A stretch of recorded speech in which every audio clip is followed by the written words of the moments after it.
This is my third world building topic today. I've tried to answer how you get started with world building. Like I said, you can come up with big ideas, work down, start small, work your way up. And I've tried to give ideas and some suggestions. And it really now comes down to you. Have an idea and try to build it up. Just build on top of that, and just out of that small one idea, the entire world can come from. There's a scene in The Neverending Story where the Empress is holding this grain of sand, and she says, this is all that's left. And you need to turn this grain of sand into an entire world, create Fantasia from this little piece of sand. And I've always thought that that was a very good analogy for how you world build.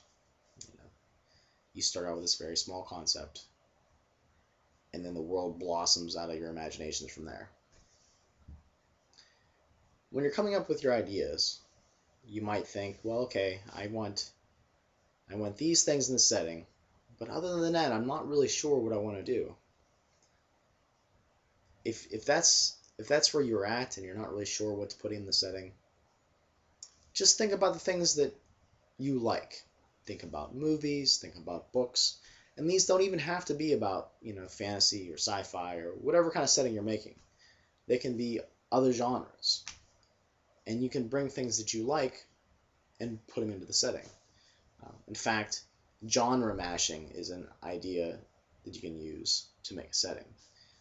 You can have sci-fi ideas and try to smash them into fantasy. You can have superheroes and mutations and maybe psionics and psychics or whatever. That's an interesting way maybe to think about world building as well, as the theme and the genre. Are you trying to are you trying to remake the wheel, or are you really just trying to do something that's kind of bizarre? I noticed a lot of the like the Savage World settings they take some interesting concepts and try to smash them together. So maybe that could be a good inspiration for you. But yeah, it can kind of be daunting, I think, at times when maybe you have a notebook. You're gonna have like a notebook where you're gonna put down all your thoughts for the setting. And you look at that notebook and you think, there's a lot of pages in this thing. I'm kind of worried about filling this thing. Like, what the heck am I gonna put in this notebook that's gonna be interesting to people? And you can get writer's block too. You can be like, okay, well, I want this, and that, and then you're like, well, what about the rest of the setting? It's almost like in your head, there's some parts that are just glowing like beacons, and then others are just void. It just sucks light. There's nothing there, and you're not sure what to put there. Another way of doing things is taking an established setting, one that you have or one that you're familiar with, and just sort of tweak it slightly. Like, okay, I really like Forgotten Realms, but I don't like, these aspects of it. So I'm going to make a setting, a lot like Forgotten Realms, but I'm going to have these additional elements in it that aren't in that setting. That's also a very good way of doing it. I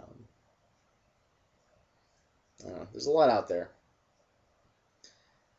You have to kind of worry, like I said, about balance and, if it's a fantasy setting, like races, are they all relatively equal? Because there's this trend in the RPG community when you're making your own race that you make these races and you think they're cool, but they're really overpowered and they don't line up with the standard races that might be in like a player's handbook or just the rules themselves.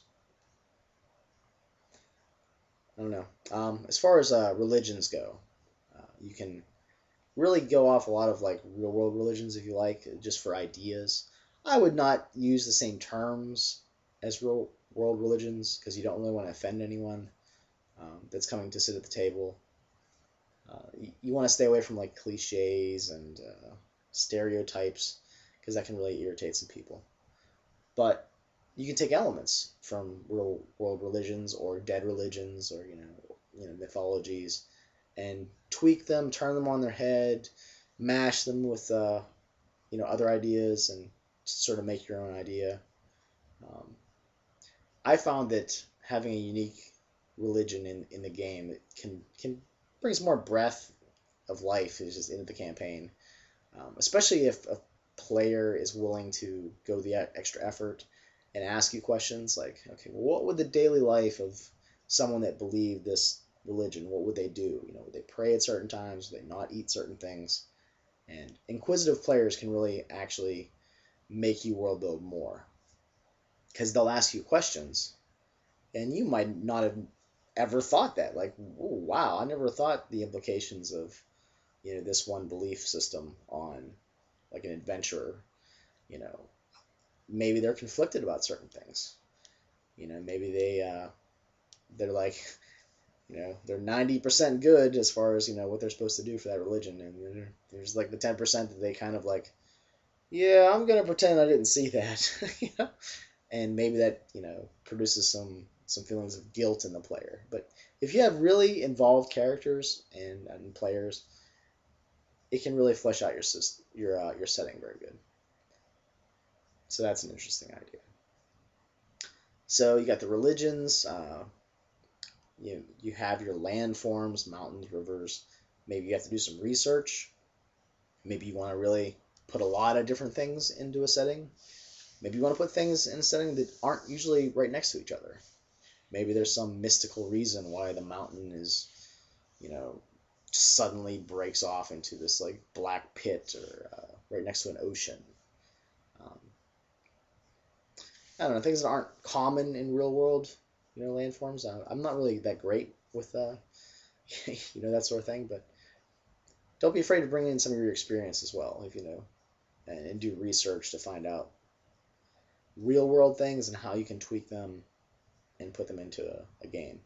And the nice thing about RPGs is that if it doesn't make sense or logic, I mean, that's what magic's there for.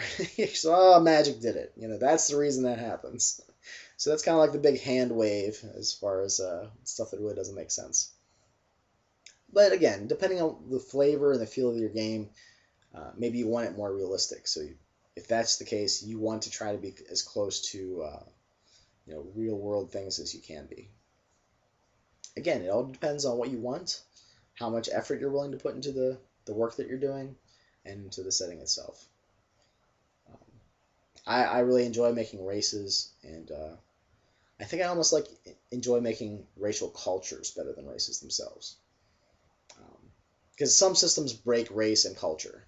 So this is your physical self, and maybe you weren't raised in the culture that your race normally is. Maybe you were transplanted or adopted by some other race, and you learn their culture instead.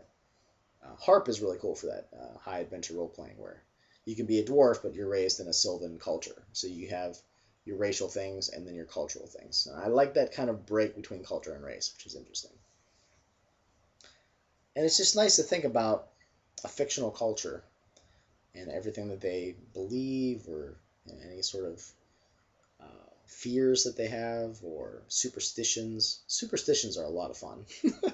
If you really think about them and put them in the game, it can bring about some interesting role playing at the table, where maybe a foreign race or something comes in, doesn't know the taboos and the superstitions, and maybe a strange superstition is you kick a cat and next week you're gonna die.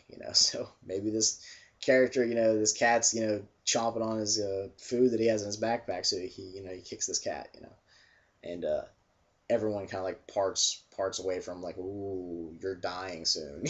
Or I mean, it's just a silly example that I don't know, you can really bring superstition into a game and kind of weave that into the setting. Maybe the setting has interesting things to do with magic and how magic is used that is different than the standard rules of whatever system you're using. And you have to kind of think that through, because sometimes if you change one thing, it changes a lot of other things. So you have to think about it. But that is also an interesting idea to make your setting unique. Maybe one more video, and I think I'll be done for the day.